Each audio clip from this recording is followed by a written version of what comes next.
नमस्कार दर्शक बंधु मो सिंदूर अधिकार सीरियल आपण मैंने आज अध्याय देखा पाइबे नेताशा को धनश्री कहते नेताशा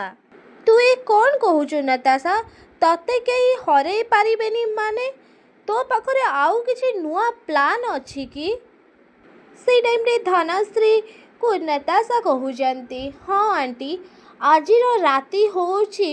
मो पाई बहुत स्पेशल राति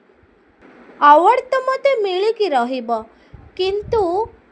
ता सहित आज गोटे बहुत बड़ जिनिस हबाकू जाउछि जदि एटा प्रूव हो से अंबिका ही होउछि मुक्ति ताहेले पृथ्वी ताकू से मुक्ति को ता सांगरे नहीं जीवो। धनश्री को अंबिका को विषय रे नेताशा एमिति कहला बेले अंबिका जेते बेले अवार्ड फंक्शन को आसुचंती से टाइम रे अंबिका को साड़ी कानी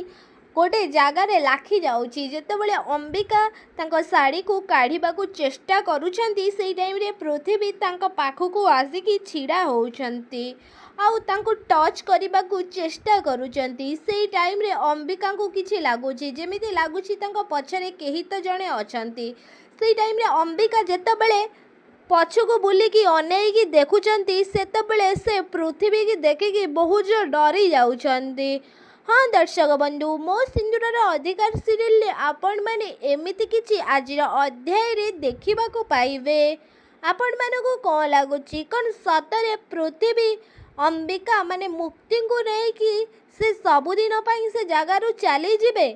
ना सीरियल आसीबा आगु को आउ एक नुआ ट्विस्ट ना पृथ्वी केबे भी जानी पारिबेनी से प्रकृत से मुक्ति ना से अंबिका बरं पृथ्वी समस्त को आगे एक्सपोज हो जिबे आउ धरा पड़ी जिबे आपण मानको कोन लागुची ना सीरियल आसीबा आगु को एक नुआ ट्विस्ट हमको कमेंट बॉक्स रे निश्चित भाव में जणांतु आ ता पूर्व आपण मानको जदि आम वीडियोटी भल लागिथिबो ताहेले लाइक शेयर कमेंट करबाकू जमारू भी भूलिबेनी आउ पाखरे आस्तुबा बेल आइकन को मध्य दबाई दियंतु आउ आपण मानको कोन लागुची कोन नेताशा को से